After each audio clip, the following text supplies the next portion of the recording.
નમસ્કાર વિદ્યાર્થી મિત્રો, અત્યાર સુધી આપણે ચેપ્ટર 9 ની અંદર જે ટોપિક જોયા કયા જોયા તો સૌપ્રથમ પ્રકાશનું પરાવર્તન, ત્યારબાદ અરીસાના પ્રકારો, અરીસા વડે થતું વસ્તુનું પ્રતિબિંબ ક્યાં મળે, વસ્તુ ક્યાં મૂકીએ તો ક્યાં પ્રતિબિંબ મળે એની વાત કરી. ત્યારબાદ ગોળીય અરીસા માટે ગાઉસનું સમીકરણ, આર અને એફ વચ્ચેનો સંબંધ, મોટવણી, આટલા પ્રશ્નો આપણે જોયા. ત્યારબાદ ઉદાહરણ જોયા એના લગતે. એ પૂરું થાય એટલે આપણે પ્રકાશનું વક્રીભવન જોયું. પ્રકાશનું વક્રીભવનમાં સ્નેલનો નિયમ છે કે આભાસી ઊંડાઈ, આભાસી ઊંચાઈ, એ બધા સૂત્રો આપણે થોડા જોયા. ત્યારબાદ પૂર્ણાંતરિક પરાવર્તન ગઈકાલના લેક્ચરમાં, જેની અંદર આપણે પૂર્ણાંતરિક પરાવર્તનનો તાદૃશ્ય થાય એવો પ્રયોગ પણ બતાવ્યો. એના ઉપરથી એના કેટલાક ઉપયોગો છે, જેમ કે મરીચિકા છે, મૃગજળ છે, ઓપ્ટિકલ ફાઇબર, પ્રિઝમ, હીરો, ડાયમંડ, એ બધા છે એના ઉદાહરણો વિશે એક્સપ્લેન કર્યું. હવે આગળ આપણે લઈશું તો પ્રકાશનું વક્રીભવન શેમાંથી થાય? તો જેમ પ્રકાશનું પરાવર્તન અરીસા દ્વારા થાય તેમ પ્રકાશનું વક્રીભવન લેન્સ દ્વારા થાય છે. કેમ? કારણ કે લેન્સ કેવું છે, એ પારદર્શક પદાર્થ છે. બરાબર. લેન્સની વાત કરીએ તો લેન્સ કેટલા પ્રકારના છે? તો જુઓ, એક લેન્સ જે આપણે જાણીએ છીએ એ છે બહિર્ગોળ લેન્સ. આ પ્રકારના લેન્સને આપણે શું કહીશું? બહિર્ગોળ લેન્સ. બીજો જે લેન્સ વિશે વાત કરીએ એ લેન્સ છે અંતર્ગોળ લેન્સ. જેમ પરાવર્તનની અંદર આપણે અરીસા જોયા હતા, બહિર્ગોળ અરીસો અને અંતર્ગોળ અરીસો, એમ અહીંયા બહિર્ગોળ લેન્સ અને અંતર્ગોળ લેન્સ. ત્યારબાદ એક સપાટી બહિર્ગોળ હોય અને એક સપાટી સમતલ હોય તો એવા લેન્સને કહેવાય છે બહિર્ગોળ, સમતલીય બહિર્ગોળ લેન્સ.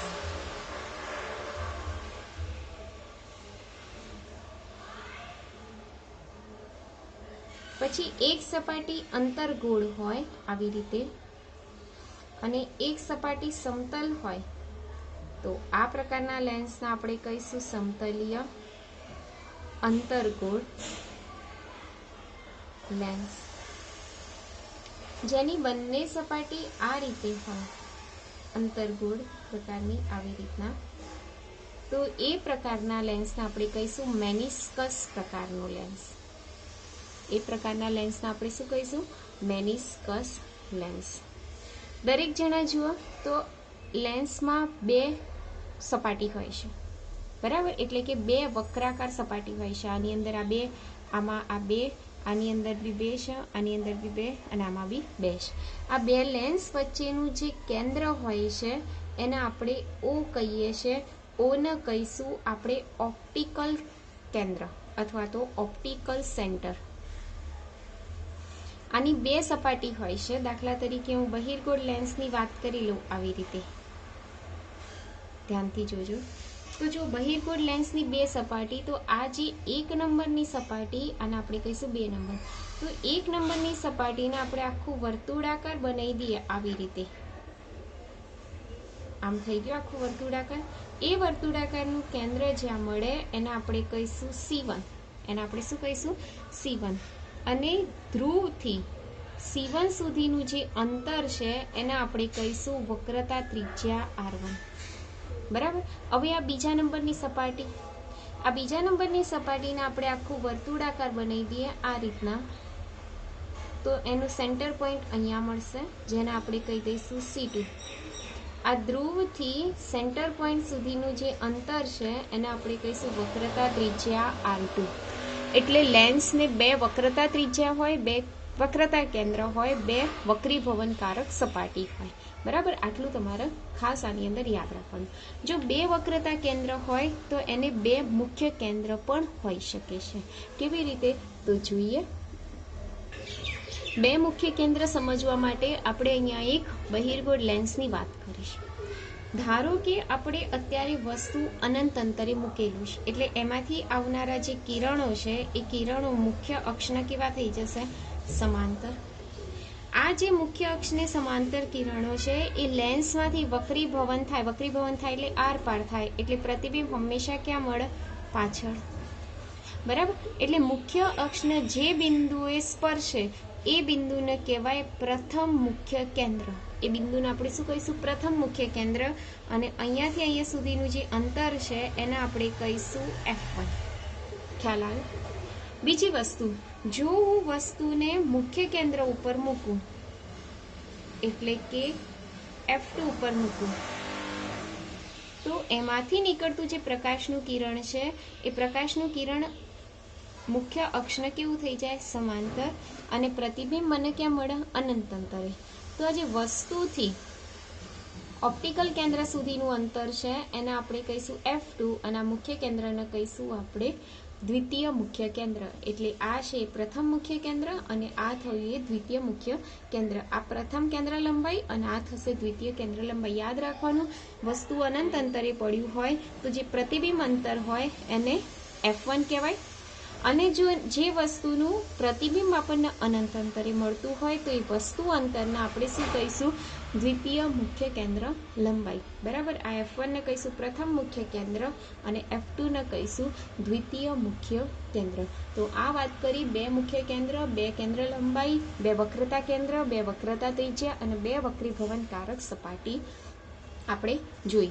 હવે આની અંદર આપણે જોઈશું કે આ લેન્સનું આપણે સૂત્ર મેળવવાનું છે. પણ ખાસ એ વસ્તુ યાદ રાખવાનું કે બંને વક્રીભવનકારક સપાટીનું આપણે એક સાથે લઈશું નહીં. પહેલાં એક વક્રીભવનકારક સપાટી વડે આપણે સૂત્ર મેળવીશું, પછી એવું એવું સૂત્ર આપણે બીજી સપાટી માટે એપ્લાય કરશું અને પછી બંનેનું ભેગું થઈ અને લેન્સ માટેનું સૂત્ર આપણે ડિરાઈવ કરીશું. બરાબર?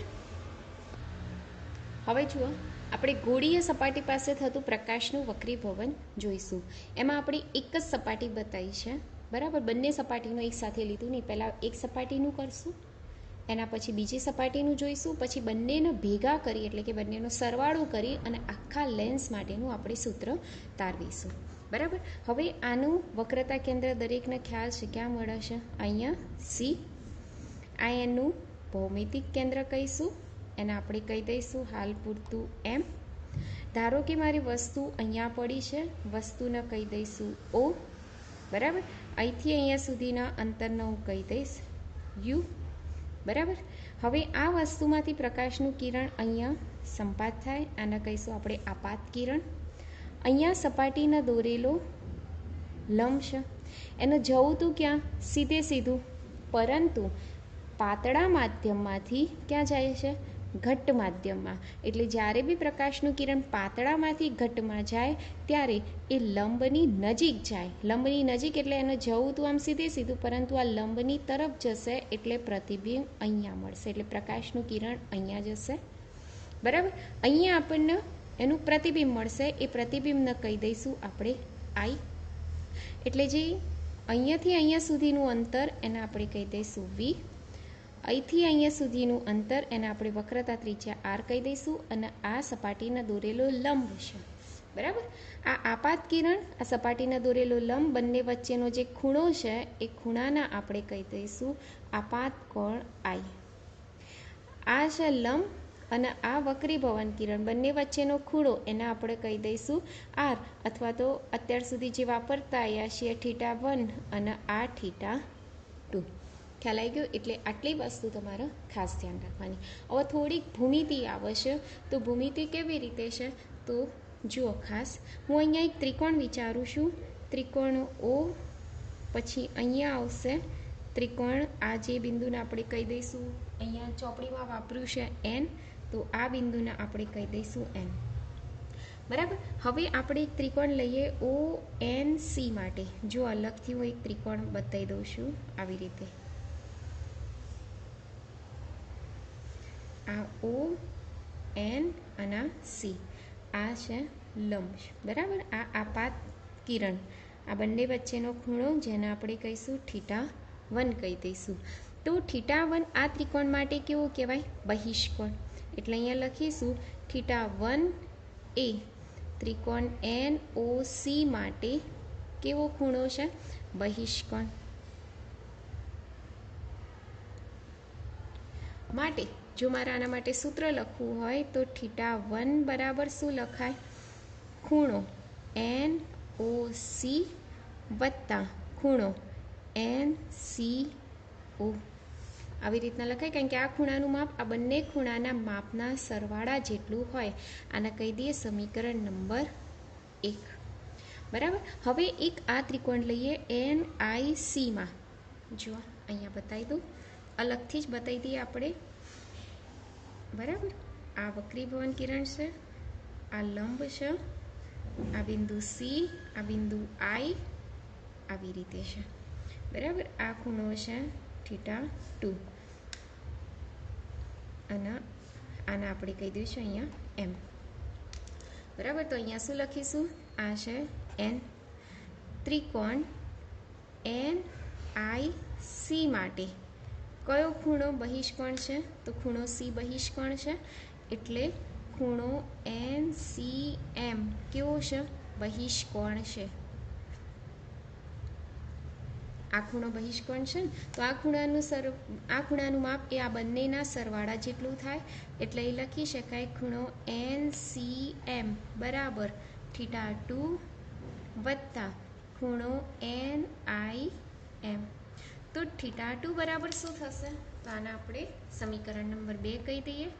θ2 બરાબર ખૂણો NCM માઇનસ આ બાજુ જાય એટલે ખૂણો NIM થઈ જશે. બરાબર. આને આપણે કહી દઈએ સમીકરણ નંબર 2. ચલો θ1 અને θ2 ના આપણને સૂત્ર પ્રાપ્ત થઈ ગયા. હવે જો આ જે આકૃતિ છે એ આકૃતિમાં આપણે આવી રીતના લંબ દોરી દઈએ. બરાબર. આ અંતર અવગણી દઈએ તો આને બી શું કહેવાય? એમ જ કહેવાય. આ ખૂણા કેવા થઈ ગયા? કાટખૂણા. બરાબર. કાટખૂણા થઈ ગયા એટલે બધા ત્રિકોણ કેવા ત્રિકોણ કહેવાય? કાટકોણ ત્રિકોણ કહેવાય. હવે આ ત્રિકોણ જોઈ લઈએ. કયો? ત્રિકોણ ONM માં tan θ એટલે કે આ જે ખૂણાનું મૂલ્ય છે એ ખૂણાનું મૂલ્ય બરાબર શું લખાય? સામેની બાજુ ભાગ્યા પાસેની બાજુ, એટલે ખૂણો NOM બરાબર શું લખાય? અહીં લખી કાઢીએ ને. અહીંયા ખૂણો NOM માટે તો શું લખાય? ખૂણો NOM માં તો સામેની બાજુ ભાગ્યા પાસેની બાજુ. તો સામેની બાજુ કઈ છે? NM અને પાસેની બાજુ કઈ છે? OM. આ સમીકરણ નંબર 3 થઈ જશે. ચલો એવી જ રીતના આ ત્રિકોણ લઈ લો. એમાં આ ખૂણાનું મૂલ્ય કરીએ તો આના બરાબર શું લખાય? સામેની બાજુ ભાગ્યા પાસેની બાજુ, એટલે અહીંયા શું લખીએ? ખૂણો NCM બરાબર સામેની બાજુ કઈ છે? તો NM ભાગ્યા પાસેની બાજુ કઈ છે? તો MC. સમીકરણ નંબર 4. બરાબર. એના પછી આપણે આ એક ત્રિકોણ લઈ લઈએ. તો એના માટે શું લખાય? ખૂણો NIM બરાબર શું લખીશું આપણે? સામેની બાજુ NM અને પાસેની બાજુ MI ભાગ્યા MI. સમીકરણ નંબર 5. આપણી પાસે 5 સમીકરણો પ્રાપ્ત થયા. 1 2 3 4 5. બરાબર.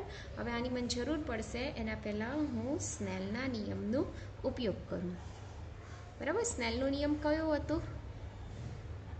સ્નેલના નિયમ અનુસાર શું લખાય?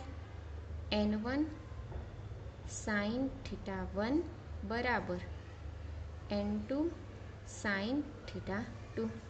અહીંયા ખૂણા ખૂબ જ સૂક્ષ્મ છે. ખૂણા કેવા છે? સૂક્ષ્મ હોવાથી sin θ is approximated શું લખું? θ.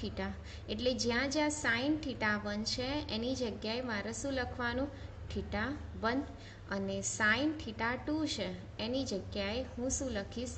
θ2. એપ્રોક્સિમેટેડ લખીશ. બરાબર. હવે જુઓ એની આગળ હવે મારે યુઝ શું કરવાનું છે? તો સેજ્યો આ જે તમને દેખાય છે N1 sin θ1, તો એની જગ્યાએ શું લખીશ? N1 θ1. અને N2 sin θ2 છે એની જગ્યાએ N2 θ2. બરાબર. હવે N1 M ના M θ1ની જગ્યાએ આપણે કિંમત મૂકી દઈએ. તો જો સમીકરણ નંબર 1 દેખાય છે. સમીકરણ 1 θ1ની જગ્યાએ શું લખીશું આપણે? ખૂણો NOC વત્તા ખૂણો NCO. ચલો બરાબર N2 θ2 ની જગ્યાએ શું લખીશું તો એની કિંમત લખી દઈશું કઈ છે ખૂણો NCM માઇનસ ખૂણો NIM બરાબર હવે આની બધાની કિંમતો મૂકી દઈએ N1 M ના M ખૂણો NOC જુઓ હવે NOM આપેલું છે તો દેખાય છે કે NOM અને NOC કેવા છે સરખા એટલે આપણે અહીંયા જે સૂત્ર મેળવ્યું છે ને NOM એ જ કોનું સૂત્ર છે તો NOC નું તો NOC ની જગ્યાએ આપણે NOM નું સૂત્ર મૂકી દઈએ તો શું થશે NM ભાગ્યા OM વત્તા NCO તો NCO ની જગ્યાએ આપણે NCM નું સૂત્ર મૂકી દઈએ કયું NM ભાગ્યા MC બરાબર N2M ના M અહીંયા NCM નું સૂત્ર મૂકીએ તો જો NCM નું સૂત્ર કયું છે NM ભાગ્યા MC NIM નું સૂત્ર કયું છે તો NM ભાગ્યા MI ખ્યાલ આવી ગયું આટલી કિંમત મૂકી દીધી હવે સેજ આકૃતિ ઉપર આવી જઈએ આપણે જોઈ લો આકૃતિ તો ચાલો N1 બધામાંથી NM NM NM NM cancel એટલે શું વધ્યું અહીંયા 1 ભાગ્યા OM અહીંયા શું વધશે 1 ભાગ્યા MC ચલો અહીંયા N2 અહીંયા શું વધશે 1 ભાગ્યા MC માઇનસ અહીં શું વધશે MI બરાબર હવે કિંમત મૂકી દઈએ N1 સંજ્ઞા પ્રમાણે મૂકીએ જે આ બાજુના હોય એ માઇનસ અને જે લેન્સની આ બાજુના હોય બધા પ્લસ મૂકીશું બરાબર ચલો 1 ભાગ્યા OM તો OM આટલા છે પણ એ લેન્સની આ બાજુ છે એટલે ચિહ્ન કયું મૂકીશું માઇનસ વત્તા 1 ભાગ્યા MC એટલે આર્યા એ લેન્સની આ બાજુ છે એટલે આપણે પ્લસ મૂકીશું ચલો બરાબર N2M ના M 1/MC જુઓ તો 1/MC ની જગ્યાએ આપણે શું મૂકીશું તો જુઓ 1/MC MC એટલે કેટલા હશે R એટલે આપણે મૂકીશું 1/R સોરી માઇનસ MI ની જગ્યાએ આપણે કેટલા મૂકીશું V એટલે અહીંયા મૂકી દીધા V જો હવે થોડું સાદુરૂપ આપી દઈએ અહીંયા શું થશે -N1/U વત્તા N1/R અહીંયા N2/R માઇનસ N2/V હવે જો R વાળું પદ પેલી બાજુ લઈ જઈએ અને આ V વાળું પદ આ બાજુ લઈ આવીએ એટલે -N1/U વત્તા N2/V બરાબર N2/R માઇનસ N1/R થઈ ગયું હવે જો -N1/U M ના M N2/V M ના M અહીંયા R કોમન કાઢી દઈએ તો ઉપર શું રહેશે N2 - N1 તો આ સૂત્ર મળ્યું આપણને ગોળીય સપાટી પાસે પ્રકાશનું જ્યારે વક્રીભવન થાય તે માટેનું સમીકરણ પણ કેટલી સપાટી માટે આપણે જોયું એ માત્ર એક જ સપાટી માટે હવે આવું નવું સમીકરણ આપણે બીજી સપાટી માટે લખવું છે બરાબર તો આપણે શું કરશું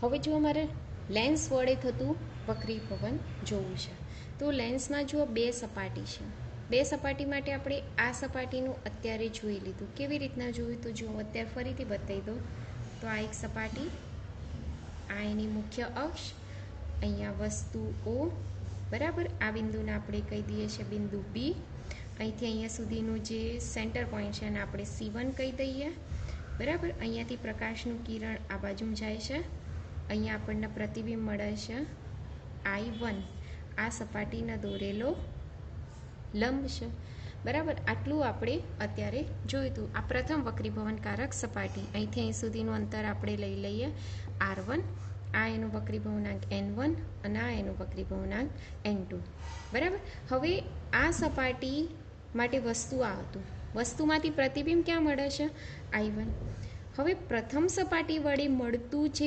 પ્રતિબિંબ છે એ બીજી સપાટી માટે શેના તરીકે વર્તે વસ્તુ ખરું પણ કેવું આભાસી વસ્તુ બરાબર એટલે જો આના માટે મારે સમીકરણ લખવું હોય તો હું લખી શકું અત્યારે આપણે મેળવ્યું હતું કયું તો -N1/U એટલે જો N1 છે અને એમાં શું છે વસ્તુ એટલે મેં -N1/B મૂક્યું વત્તા અહીંયા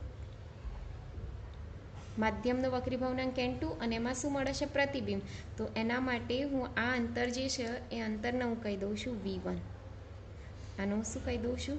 v1. એટલે અહીંયા લખી કાઢું છું v1 બરાબર n2 minus n1 upon r1 લખી કાઢું.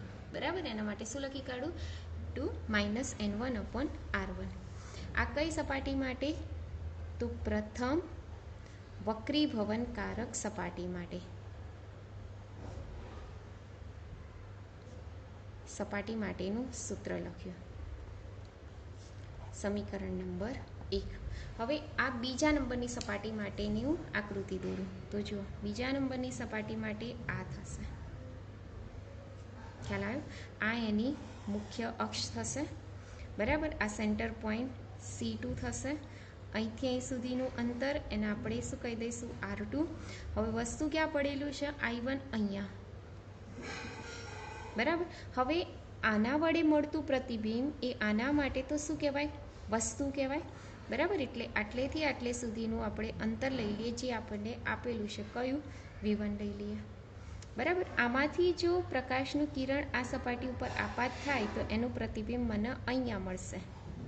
બરાબર, કારણ કે વસ્તુ આભાસી વસ્તુ છે એટલે એનું પ્રતિબિંબ પણ મને કેવું મળશે? આભાસી. અહીંથી અહીં સુધીનું અંતર હું એને કહી દઉં I અને આને કહી દઉં છું v.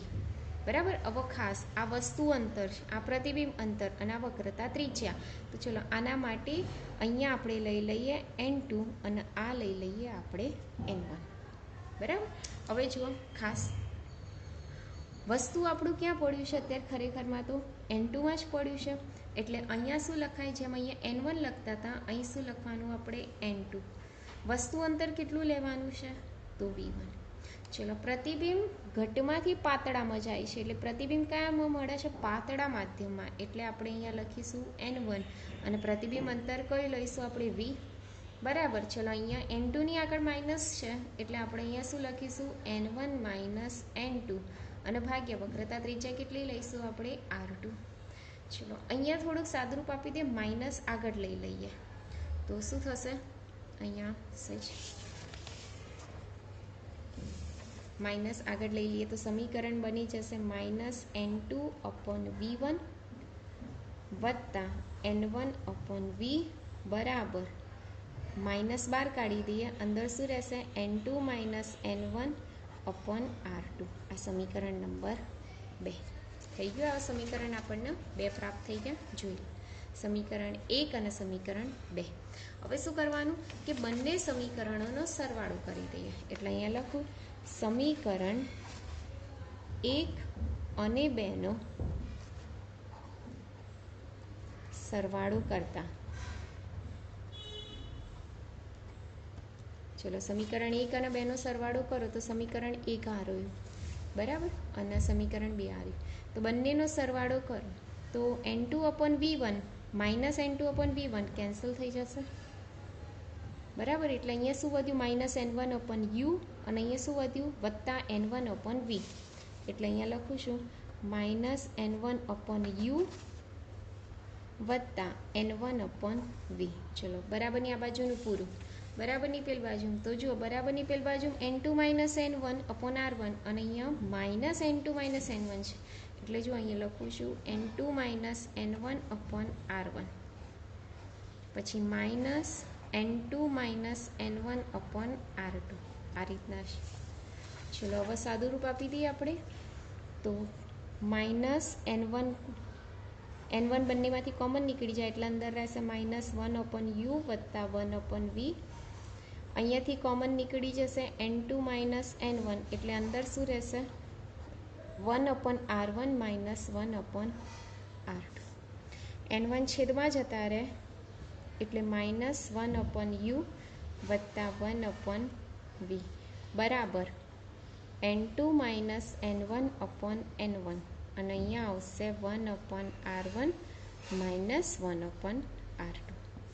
બરાબર, minus 1 upon u plus 1 upon v બરાબર આને આવી રીતના બી લખી શકીએ n2 માઇનસ n1 ઓછા n1 ભાગ્યા n1. આ તો એમનું એમ જ રહેશે minus 1 upon r2 -1/u + 1/v. n2/n1ની જગ્યાએ આપણે લખીશું n2 1, n1 કેન્સલ એટલે -1. તમે આ સૂત્ર પણ વાપરી શકો છો અને એક બીજું આ સૂત્ર પણ વાપરી શકો છો. કોઈ બી સૂત્ર તમે વાપરી શકો છો, બરાબર. આ બંને સૂત્રો શેના માટે છે? લેન્સ માટેનું જ સમીકરણ છે. હવે આની અંદર સેજ એક સ્ટેપ ઉમેરી દઉં. શું કે જો વસ્તુ અનંત અંતરે હોય, જો વસ્તુ અનંત અંતરે હોય તો પ્રતિબિંબ ક્યાં મળે? મુખ્ય કેન્દ્ર પર મળે. પ્રતિબિંબ મુખ્ય કેન્દ્ર પર મળે.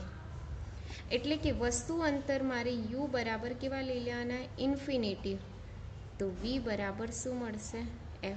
એટલે યુની જગ્યાએ ઇન્ફિનિટિવ લઈ લઈએ તો 1/ઇન્ફિનિટિવ શું થઈ જાય? 0.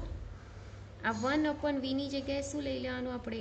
f બરાબર n21 -1 કૌંસમાં 1/r1 -1/r2. તો આ 1/f માટેનું સૂત્ર આપણને પ્રાપ્ત થઈ ગયું, બરાબર.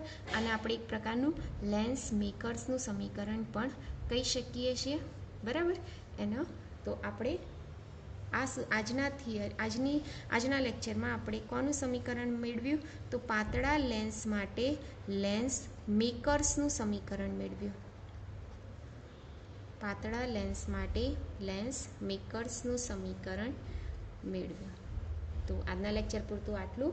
બાકીનું આપણે નેક્સ્ટ લેક્ચરમાં જોઈશું. આટલી થિયરી તમારી નોટબુકમાં લખવી અને મને ગ્રુપમાં મને પર્સનલી મારા નંબર ઉપર ફોટા પાડી અને એની PDF બનાવી અને મને સેન્ડ કરો. Thank you.